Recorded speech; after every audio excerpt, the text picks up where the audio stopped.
O futebol ainda não tem data marcada para voltar, mas alguns clubes começam a retomar os treinos.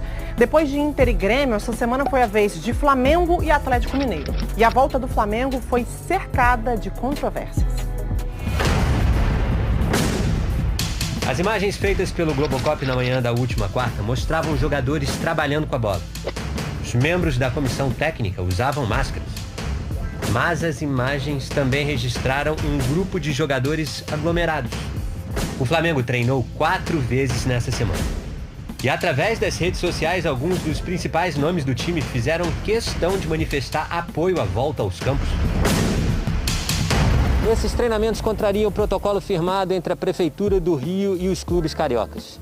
Numa reunião que teve a participação da comunidade médico-científica que assessora o município, ficou estabelecido que enquanto durar a pandemia e estiverem mantidas as medidas restritivas adotadas pela Prefeitura, somente os jogadores que estivessem fazendo fisioterapia poderiam voltar à atividade, para não agravar as lesões.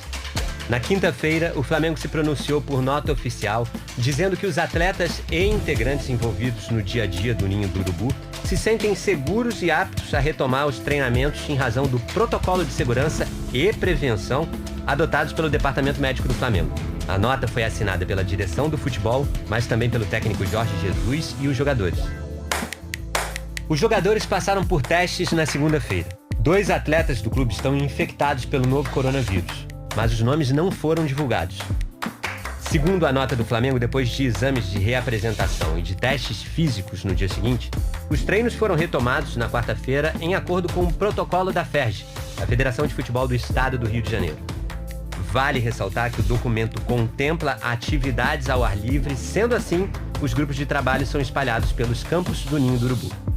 A FERJ declarou que apoia a prática dos exercícios desde que não interfiram no combate à disseminação da Covid-19. Também em nota ressaltou que exercícios fazem parte da fisioterapia e que, conhecendo o protocolo médico seguido e os procedimentos realizados, não se vislumbra contraindicações.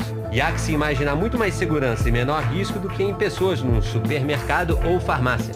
Uma coisa é ter uma atividade que é absolutamente essencial. Não é possível fechar o supermercado, eu não posso impedir que as pessoas vão ao supermercado, porque aí elas morrem de fome. Ponto. Agora, eu tenho formas de limitar isso daí. Não posso comparar esse tipo de atividade com treinamento de clube de futebol. Um clube tão importante, formador de opinião, não é? Imagina nossos jovens vendo o Flamengo treinar. Eles vão querer também sair de suas casas, num momento que isso não é possível. Fiscais da Vigilância Sanitária e da Secretaria Municipal de Fazenda estiveram na tarde de quinta-feira no Centro de Treinamento do Flamengo para conferir denúncia de descumprimento ao decreto referente a normas de restrição de aglomeração, medida essencial ao enfrentamento da pandemia da Covid-19. Na chegada, a equipe foi impedida de entrar sob alegação de não haver funcionário do setor administrativo para acompanhar a inspeção, infringindo o Código Sanitário do município do Rio de Janeiro. A Prefeitura do Rio informou que multou o clube. Na sexta, representantes do Flamengo foram à sede da Vigilância Sanitária prestar esclarecimentos. Eles receberam a multa e se comprometeram a atender às normas de segurança estabelecidas. Na terça-feira, antes da volta aos treinos do Flamengo se tornar pública, o presidente do clube, Rodolfo Landim, mais o do Vasco, Alexandre Campelo, foram recebidos pelo presidente Jair Bolsonaro para um almoço em Brasília. A volta das atividades no futebol brasileiro foi o assunto do encontro. E Bolsonaro já se mostrou a favor do retorno publicamente. O prefeito do Rio, Marcelo Crivella, terá uma reunião hoje com os presidentes dos clubes cariocas. Amanhã termina o decreto atualmente em vigor que determina as medidas de isolamento social na cidade. A expectativa é de que Crivella libere os treinos de clube de futebol.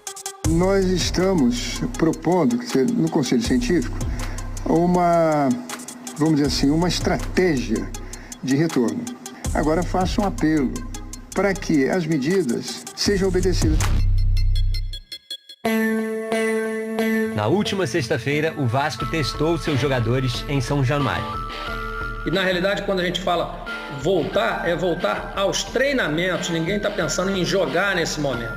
Ninguém está pensando em jogar. O que a gente quer é estar preparado para que, no momento em que as autoridades entenderem que pode se retornar aos treinamentos, isso aconteça.